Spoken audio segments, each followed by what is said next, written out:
Hi friends, ಎಲ್ರಿಗೂ ನನ್ನ YouTube ಚಾನಲ್ಗೆ ಸ್ವಾಗತ. ನಾನಿವತ್ತು ಏನೋ ಸರ್ಪ್ರೈಸ್ ಹೇಳಬೇಕು ಅಂತ ಅಂದ್ಕೊಂಡಿದ್ದೀನಿ. ಅದೇನು ಅಂತಂದರೆ, ತುಂಬ ದಿನದಿಂದ ಅನ್ಕೋತಾ ಇದ್ವಿ ಒಂದು ಎಲೆಕ್ಟ್ರಿಕ್ ಗಾಡಿ ತೊಗೊಬೇಕು ಅಂತ. ಸೊ ತುಂಬ ರಿಸರ್ಚ್ ಕೂಡ ಮಾಡಿದ್ವಿ. ಅದ್ರ ಮೇಲೆ ನಮಗೆ ಏತರ್ ಗಾಡಿ ಚೆನ್ನಾಗಿದೆ ಅಂತ ಅನ್ನಿಸ್ತು. ಸೊ ಅದಕ್ಕೇ ನಾವಿವತ್ತು ಏತರ್ ಶೋರೂಮ್ಗೆ ಹೋಗ್ತಾ ಇದ್ದೀವಿ ಗಾಡಿ ತೊಗೊಳಕ್ಕೆ ಅಂತ. ಸೊ ಈಗ ಬನ್ನಿ ನಾವು ಏತರ್ ಶೋರೂಮ್ ಒಳಗಡೆ ಹೋಗೋಣ. ನನಗಂತೂ ಸಿಕ್ಕಾಪಟ್ಟೆ ಎಕ್ಸೈಟೆಡ್ ಆಗ್ತಿದೆ. ನನಗೆ ಗೊತ್ತು ತುಂಬ ಜನಕ್ಕೆ ಡೌಟ್ ಇರುತ್ತೆ, ಅಯ್ಯೋ ಎಲೆಕ್ಟ್ರಿಕ್ ಗಾಡಿ ತೊಗೊಬೇಕಾ ಬೇಡವಾ ಅಂತೆಲ್ಲ. ಬಟ್ ಈಗಿನ ಜನ್ರೇಷನಲ್ಲಿ ನೋಡೋಕ್ಕೆ ಹೋದರೆ ಪೆಟ್ರೋಲ್ ಡೀಸೆಲ್ ಗಾಡಿಗಳಿಗಿಂತ ಎಲೆಕ್ಟ್ರಿಕ್ ಗಾಡಿ ಬೆಸ್ಟ್ ಅಂತ ಅನಿಸುತ್ತೆ. ಇಲ್ಲಿ ಸಿಕ್ಕಾಪಟ್ಟೆ ಗಾಡಿಗಳಿದೆ, ಆದರೆ ನಾವು ಯಾವ ಕಲರ್ ತೊಗೋತೀವಿ ಅಂತ ಸ್ವಲ್ಪ ಸಸ್ಪೆನ್ಸ್ ಇಡ್ತೀನಿ. ನಾವು ತೊಗೋತಿರೋ ಏತರ್ 450Xಲ್ಲಿ ಏನೇನು ಫೀಚರ್ಸ್ ಇದೆ ಗೊತ್ತಾ? ಎಕ್ಸಲೆಂಟ್ ಪರ್ಫಾರ್ಮೆನ್ಸ್ ಇದೆ, ಮತ್ತು ಟಚ್ ಸ್ಕ್ರೀನ್ ಆ್ಯಕ್ಸಸ್ ಕೂಡ ಇದೆ, ಆಮೇಲೆ ಫಾಸ್ಟ್ ಚಾರ್ಜಿಂಗ್ ಕೂಡ. ನಮಗಂತೂ ಇದು ಸಿಕ್ಕಾಪಟ್ಟೆ ಇಷ್ಟ ಆಯಿತು. ಸೊ ಆಗಿದ್ದಾಗಲಿ ಅಂದ್ಬಿಟ್ಟು ಗಾಡಿ ತೊಗೊಳ್ಳೋಣ ಅಂತ ಶೋರೂಮ್ಗೆ ಹೋಗಿದ್ದೀವಿ. ನಾವು ನಮ್ಮನೆ ಹತ್ರ ಇರೋ ಏತರ್ ಶೋರೂಮ್ ಅಂದರೆ ನಾಗರಬಾವಿಗೆ ಹೋಗಿದ್ದೀವಿ ತೊಗೊಳ್ಳೋಣ ಅಂತ ಅಂದ್ಬಿಟ್ಟು. ಅಲ್ಲಿ ಸರ್ವಿಸ್ ಕೂಡ ತುಂಬ ಚೆನ್ನಾಗಿದೆ, ಹಾಗಾಗಿ ಅಲ್ಲೇ ತೊಗೊಳ್ಳೋಣ ಅಂತ ಹೋದ್ವಿ. ನಾವು ಏತರ್ನ ಸೆಲೆಕ್ಟ್ ಮಾಡೋಕ್ಕೆ ಇನ್ನೊಂದು ರೀಸನ್ ಏನು ಅಂದರೆ, ಅದು 130 ಕಿಲೋಮೀಟರ್ಸ್ ರೇಂಜ್ ಇದೆ, ಹಾಗೆ ಟ್ರ್ಯಾಕ್ಷನ್ ಕಂಟ್ರೋಲ್ ಇದೆ, ಹಾಗೆ ನಿಮಗೆ 3 ಡಿಫ್ರೆಂಟ್ ಲೆವೆಲ್ಸ್ ಸಿಗುತ್ತೆ. ನಾ ಸ್ಲಿಪ್ ಆಗಬಾರ್ದು ಅಂತ. ಅದು ಯಾವುದು ಗೊತ್ತಾ? ಅದು ರ್ಯಾಲಿ, ರೈನ್, ರೋಡ್ 3 ಆಪ್ಷನ್ ಕೂಡ ಇದೆ. ಹಾಗೆ ಇದರದೊಂದು ಸ್ಪೆಷಲ್ ಫೀಚರ್ ಏನು ಗೊತ್ತಾ? Magic twist. ಮ್ಯಾಜಿಕ್ ಟ್ವಿಸ್ಟ್ ಹೇಗೆ ವರ್ಕ್ ಮಾಡುತ್ತೆ ಗೊತ್ತಾ? ಸೆನ್ಸರ್ ಮೇಲೆ ವರ್ಕ್ ಆಗುತ್ತದು. ಅದರಿಂದ ನಿಮ್ಮ ಬ್ರೇಕ್ ಪ್ಯಾಡ್ಸ್ ಲೈಫ್ ಇನ್ಕ್ರೀಸ್ ಆಗುತ್ತೆ. ಸೊ ನಾನೀಗ ಯಾವ ಗಾಡಿ ತೊಗೋತಿದ್ದೀವಿ ಅಂತ ಹೇಳ್ತಿದ್ದೀನಿ. ಏತರ್ 450X. ಇದ್ರ ಫೀಚರ್ಸ್ ಎಲ್ಲ ಇಲ್ಲಿ ನೋಡ್ಬೋದು. ಇದರಲ್ಲಿ ಡಿಫ್ರೆಂಟ್ ಕಲರ್ಸ್ ಇದೆ. ಇದನ್ನ ಟ್ರೂ ರೆಡ್ ಅಂತ ಕರೀತಾರೆ. ಎಷ್ಟು ಸಖತ್ತಾಗಿದೆ ಅಲ್ಲ? ಇದ್ರ ಲುಕ್ ಕೂಡ ಸಖತ್ತಾಗಿದೆ. ನೆಕ್ಸ್ಟ್ ಕಲರ್ ಯಾವುದಂದರೆ ಕಾಸ್ಮಿಕ್ ಬ್ಲ್ಯಾಕ್. ಕಲರೇ ಹೇಳ್ತಿರೋ ಹಂಗೆ ಫುಲ್ ಬ್ಲ್ಯಾಕ್ ಇದೆ. ಬ್ಲ್ಯಾಕ್ ಇಷ್ಟಪಡೋರ್ಗಂತೂ ಸಖತ್ತಾಗಿರುತ್ತೆ. ನೆಕ್ಸ್ಟ್ ಕಲರ್ ಬಂದು ಸಾಲ್ಟ್ ಗ್ರೀನ್. ಇದು ಓಷನ್ ಕಲರ್ ಇದೆ. ಯಾರಾದರೂ ಮೈಲ್ಡ್ ಕಲರ್ ಇಷ್ಟಪಡೋರು ಸಾಲ್ಟ್ ಗ್ರೀನ್ ತೊಗೊಳ್ಬೋದು. ಇದ್ರ ಲುಕ್ ಕೂಡ ಚೆನ್ನಾಗಿದೆ. ನೆಕ್ಸ್ಟ್ ಕಲರ್ ಬಂದು ಲೂನಾರ್ ಗ್ರೇ. ನನಗಂತೂ ಈ ಕಲರ್ ಸಿಕ್ಕಾಪಟ್ಟೆ ಇಷ್ಟ ಆಯಿತು. ನಿಮ್ಮಗಳಿಗೆ ಯಾರಿಗಾದರೂ ಏತರ್ ಇಷ್ಟ ಆಗಿದ್ರೆ, ಹಾಗೆ ಯಾವ ಕಲರ್ ಇಷ್ಟ ಆಯಿತು ಅಂತ ನಂಗೆ ಕಮೆಂಟ್ ಬಾಕ್ಸಲ್ಲಿ ತಿಳಿಸಿ. ನಮಗೆ ಏತರ್ 450X ಯಾಕೆ ಇಷ್ಟ ಆಯಿತು ಅಂದರೆ ಅದ್ರ ಲುಕ್ಸ್ ತುಂಬಾ ಇಷ್ಟ ಆಯಿತು, ಅದ್ರ ಫೀಚರ್ಸ್ ಎಲ್ಲ ಇಷ್ಟ ಆಯಿತು ನಮಗೆ. ಅದಕ್ಕೋಸ್ಕರನೇ ನಾವು ಬುಕ್ ಮಾಡಿ ತೊಗೊಂಡ್ವಿ. ಈಗ ನಾವು ತೊಗೊಂಡಿರೋ ಕಲರ್ ಯಾವುದು ಅಂದರೆ ಲೂನಾರ್ ಗ್ರೇ ತೊಗೊಂಡಿದ್ದೀವಿ. ಇದೇ ನಮ್ಮ ಗಾಡಿ ಕಲರ್. ನಮಗೆ ಈ ಕಲರ್ ಸಿಕ್ಕಾಪಟ್ಟೆ ಇಷ್ಟ ಆಯಿತು ಅಂತ ಮನೆಯವರೆಲ್ಲ ಸೇರಿ ಡಿಸೈಡ್ ಮಾಡಿದ್ವಿ. ಯಾಕಂದರೆ ಇದ್ರ ಸಾಲಿಡ್ ಲುಕ್, ಹಾಗೆ ಈಗ ಓಡ್ತಿರೋ ಎಲೆಕ್ಟ್ರಿಕ್ ಗಾಡಿಗಳಲ್ಲಿ ನಮಗಂತೂ ಇದು ಸಿಕ್ಕಾಪಟ್ಟೆ ಇಷ್ಟ ಆಯಿತು. ಬೇರೆಯವ್ರದ್ದು ಇಷ್ಟ ಆಗ್ಬೋದು, ಯಾಕಂದರೆ ಎಲ್ರಿಗೂ ಒಂದೊಂದು ಕಾರಣ ಇರುತ್ತೆ ಒಂದೊಂದು ಗಾಡಿ ಸೆಲೆಕ್ಟ್ ಮಾಡ್ಕೊಬೇಕು ಅಂದರೆ. ಹಾಗೆ ಸೆಂಟಿಮೆಂಟ್ ಕೂಡ ಇರುತ್ತೆ. ನಾವು ಮತ್ತು ನಮ್ಮ ರಿಲೇಟಿವ್ ಇಬ್ಬರು ಸೇರಿ 2 ಗಾಡಿ ತೊಗೊಂಡ್ವಿ. ನಮ್ಮದು ಬಂದು ಲೂನಾರ್ ಗ್ರೇ, ಹಾಗೆ ಅವ್ರದ್ದು ಸ್ಟಿಲ್ತ್ ಬ್ಲೂ. 2 ಕಲರ್ ಕೂಡ ತುಂಬ ಚೆನ್ನಾಗಿದೆ. ಹಾಗೆ ರೀಸೆಂಟಾಗಿ ಲಾಂಚ್ ಆಗಿ ಸ್ಪೆಸಿಫಿಕೇಷನ್ಸಿಂದ ಸೀಟ್ ಕೂಡ ತುಂಬ ವೈಡ್ ಆಗಿದೆ. ಇದು ಕಂಫರ್ಟಬಲ್ ಲುಕ್ ಕೊಡುತ್ತೆ. ಹಾಗೆ ಇನ್ನೊಂದು ಬಂದು ಮಿರರ್ ಸ್ವಲ್ಪ ವೈಡ್ ಆಗಿದೆ. ಈಗ ಬರ್ತಿರೋ ಎಲೆಕ್ಟ್ರಿಕ್ ಬೈಕ್ಗಳಲ್ಲಿ ಮಿರರು ಸ್ವಲ್ಪ ಚಿಕ್ಕದಾಗಿ ಕೊಡ್ತಾರೆ, ಬಟ್ ಇದು ಸ್ವಲ್ಪ ವೈಡ್ ಆಗಿದೆ.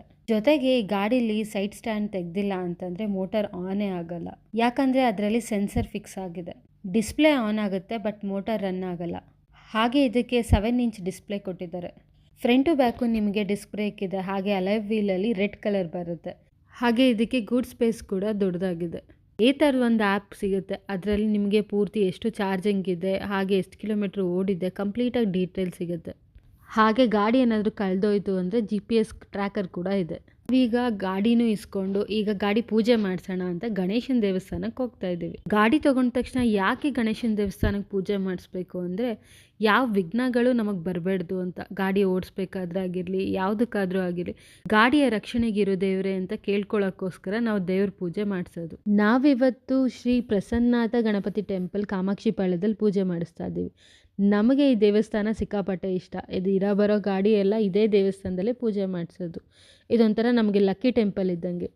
ನಮ್ಮ ಗಾಡಿ ಪೂಜೆ ಮಾಡ್ತಾ ಇದ್ದಾರೆ. ಹಾಗೆ ನಾವು ಗಾಡಿನ ಯಾಕೆ ರಾತ್ರಿ ಹೊತ್ತು ತೊಗೊಂಡ್ವಿ ಅಂದರೆ, ನಮಗೆ ಆ ಟೈಮಿಂಗ್ಸ್ ತುಂಬ ಚೆನ್ನಾಗಿದೆ ಅಂತ ಜೋಯಿಶ್ರು ಹೇಳಿದರು. ಅದಕ್ಕೆ ನಾವು ಅದೇ ಟೈಮಿಂಗ್ಸಲ್ಲಿ ಗಾಡಿ ತೊಗೊಂಡ್ವಿ. ಹಾಗೆ ಗಾಡಿ ಪೂಜೆನ ಯಾಕೆ ಗಣೇಶನ ದೇವಸ್ಥಾನದಲ್ಲೇ ಮಾಡ್ತಾರೆ ಅಂದರೆ, ಗಣೇಶನ ವಿಘ್ನ ವಿನಾಶಕ ಅಂತ ಕರಿತೀವಿ. ಹಾಗೆ ಯಾವುದೇ ತೊಂದರೆ ಬಂದ್ರೂ ಗಣಪತಿ ಕಾಯ್ತಾನೆ ಅನ್ನೋ ನಂಬಿಕೆ. ಹಾಗೆ ಬೇರೆಯವರೆಲ್ಲ ಅವ್ರಿಷ್ಟವಾದ ದೇವರಲ್ಲೂ ಪೂಜೆ ಮಾಡಿಸ್ತಾರೆ. ಗಾಡಿನ ಪೂಜೆ ಮಾಡಿಸೋದು ಒಂದು ರೀತಿಯಲ್ಲಿ ನಮ್ಮ ಗಾಡಿನ ಕಾಪಾಡು ಅನ್ನೋ ಥರ ಆಗಿದ್ದರೆ, ಇನ್ನೊಂದು ಥರ ಬಂದು ನಮಗೆ ಗಾಡಿ ಕೊಡ್ಸೋಕ್ಕೆ ಸಹಾಯ ಮಾಡಿದ್ಯಾ ಅನ್ನೋ ಕೃತಜ್ಞತೆ ಭಾವದಲ್ಲೂ ಪೂಜೆ ಮಾಡಿಸ್ತಾರೆ.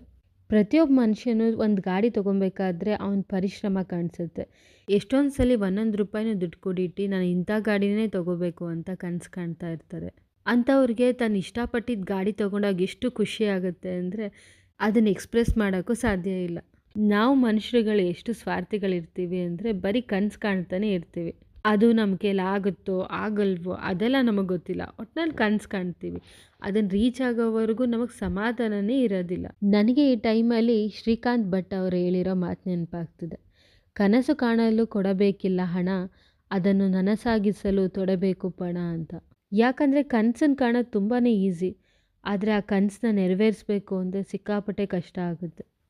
ಅದರಿಂದ ಎಷ್ಟೊಂದು ಜನ ನೆದ್ರಾಕೋತೀವಿ. ಹಾಗೆ ಎಷ್ಟೆಷ್ಟೋ ಕಷ್ಟಪಡ್ತೀವಿ, ಯಾರ್ಯಾರನ್ನೋ ಬೇಡ್ತೀವಿ. ಲೈಫಲ್ಲಿ ಒಂದೊಂದು ಟೈಮು ಕನಸು ಕಾಣೋದೇ ಕಷ್ಟನೇನೋ ಅಂತ ಅನಿಸ್ಬಿಡುತ್ತೆ. ಅದು ಯಾವಾಗ ಅಂದರೆ ನಮ್ಮ ಕನಸುಗಳು ಈಡೇರದೇ ಇದ್ದಾಗ. ಹಾಗೆ ನಾವು 100% ಶ್ರಮ ಹಾಕು ಕೂಡ ಅದ್ರ ಪ್ರತಿಫಲ ಬಂದಿಲ್ಲ ಅಂದಾಗ ಸಿಕ್ಕಾಪಟ್ಟೆ ಬೇಜಾರಾಗುತ್ತೆ. ಆದರೆ ಪ್ರಪಂಚದಲ್ಲಿರೋರೆಲ್ಲ ಸಿಕ್ಕಾಪಟ್ಟೆ ಸ್ವಾರ್ಥಿಗಳು. ಅವ್ರು ಬರೀ ಅವ್ರ ಬೆಳವಣಿಗೆನಷ್ಟೇ ನೋಡ್ಕೋತಾರೆ. ಯಾರಿಗೂ ಸಹಾಯ ಮಾಡಬೇಕು ಅನ್ನೋ ಮನಸ್ಥಿತಿ ಇರೋರು ತುಂಬಾ ಕಡಿಮೆ. ಅಂಥವ್ರನ್ನಂತೂ ಇಂಥ ಕಾಲದಲ್ಲಿ ಪೂಜಿಸಬೇಕು ಅಂತ ಅನಿಸುತ್ತೆ. ನಮ್ಮ ಗಾಡಿ ಪೂಜೆ ನಡೀತಾ ಇದೆ. ಗಾಡಿ ತೊಗೊಂಡ್ಮೇಲೆ ಒಂದು ಕಡೆ ಗಾಡಿ ತೊಗೋತಿದ್ದೀವಿ ಅನ್ನೋ ಖುಷಿ ಆದರೆ ಇನ್ನೊಂದು ಕಡೆ EMI ಕಟ್ಟಬೇಕಲ್ಲ ಅನ್ನೋ ಬೇಜಾರು ಕೂಡ ಇರುತ್ತೆ. ಕಾಯಲ್ಲಿ ದೃಷ್ಟಿ ತೆಗೆದು ಅಪ್ಪ ಗಣಪತಿ ನಮ್ಮ ಗಾಡಿಗೆ ನೀನೇ ಕಾವಲಾಗಿ ನಿಲ್ಲಪ್ಪ ಅಂತ ಕೇಳಿಕೊಂಡು ಗಾಡಿ ಸ್ಟಾರ್ಟ್ ಮಾಡಬೇಕೀಗ. ಎಲ್ಲರ ಜೀವನದಲ್ಲೂ ಕೂಡ ಸುಖದ ಬೆಳಕು ಬರಲೇಬೇಕು. ಆದರೆ ಅದು ಬರೋಕ್ಕಿಂತ ಮುಂಚೆ ಕಷ್ಟ ಅನ್ನೋ ಕತ್ತಲು ಸರಿಲೇಬೇಕು. ಅಲ್ಲಿವರೆಗೂ ತಾಳ್ಮೆ ಕೂಡ ಇರಬೇಕು. ಈಗ ಪೂಜೆ ಮಾಡಿರುವಂಥ ಗಾಡಿ ಕೀನ ಇಸ್ಕೊಂಡು ಗಾಡಿ ಸ್ಟಾರ್ಟ್ ಮಾಡಿಕೊಂಡು ಒಂದು ರೌಂಡ್ ಹೋಗಿ ಬರಬೇಕು. ಎಲ್ಲರೂ ಕೂಡ ಅಷ್ಟೇ, ಗಾಡಿ ಪೂಜೆ ಮಾಡಿಸೋದು ಇಂಪಾರ್ಟೆಂಟ್ ಅಲ್ಲ, ಆದರೆ ಸೇಫ್ಟಿಯಾಗಿ ಓಡಿಸೋದು ಇಂಪಾರ್ಟೆಂಟು. ಒಬ್ಬೊಬ್ಬರು ಫಾಸ್ಟಾಗಿ ಹೋಗಿ ಅವರಿಂದ ಬೇರೆಯವ್ರಿಗೆ ಸಮೇತ ಹೇಟ್ ಮಾಡ್ತಾರೆ. ದಯವಿಟ್ಟು ಹಾಗೆ ಮಾಡೋಕ್ಕೆ ಹೋಗಬೇಡಿ, ನಿಧಾನಕ್ಕೆ ಓಡಿಸಿ. ನಮ್ಮ ಗಾಡಿ ಪೂಜೆ ಅಂತೂ ಮುಗ್ದೋಯ್ತಪ್ಪ. ನಿಮ್ಮ ಹತ್ರ ಏನಾದರೂ ಈ ಥರ ಗಾಡಿ ಇತ್ತು, ಇದೇ ಕಲರ್ ಇತ್ತು ಅಂತಂದರೆ ನೀವು ನಂಗೆ ಕಮೆಂಟಲ್ಲಿ ತಿಳಿಸ್ಬೋದು. ಹಾಗೆ ಯಾರಿಗೆಲ್ಲ ಈ ಗಾಡಿ ತುಂಬಾ ಇಷ್ಟ ಆಯಿತು ಕಮೆಂಟಲ್ಲಿ ತಿಳಿಸಿ. ನಾವು ಕೂಡ ಸ್ವಲ್ಪ ದಿನ ಇದನ್ನು ಯೂಸ್ ಮಾಡಿ ಇದ್ರ ರಿವ್ಯೂ ಹೇಗಿದೆ ಅಂತ ಅಂದ್ಬಿಟ್ಟು ತಿಳಿಸ್ಕೊಡ್ತೀವಿ. ಯಾರ್ಯಾರಿಗೆಲ್ಲ ನನ್ನ ವಿಡಿಯೋ ನೋಡಿ ಇಷ್ಟ ಆಯಿತು ದಯವಿಟ್ಟು ಸಬ್ಸ್ಕ್ರೈಬ್ ಆಗಿ, ಹಾಗೆ ಒಂದು ಲೈಕ್ ಕೂಡ ಕೊಡಿ. ನನ್ನ ವಿಡಿಯೋ ನೋಡ್ತಾ ಇರೋದಕ್ಕೆ ಥ್ಯಾಂಕ್ ಯು. ಆ್ಯಂಡ್ ಹೀಗೆ ನನ್ನನ್ನು ಸಪೋರ್ಟ್ ಮಾಡ್ತಾಯಿರಿ.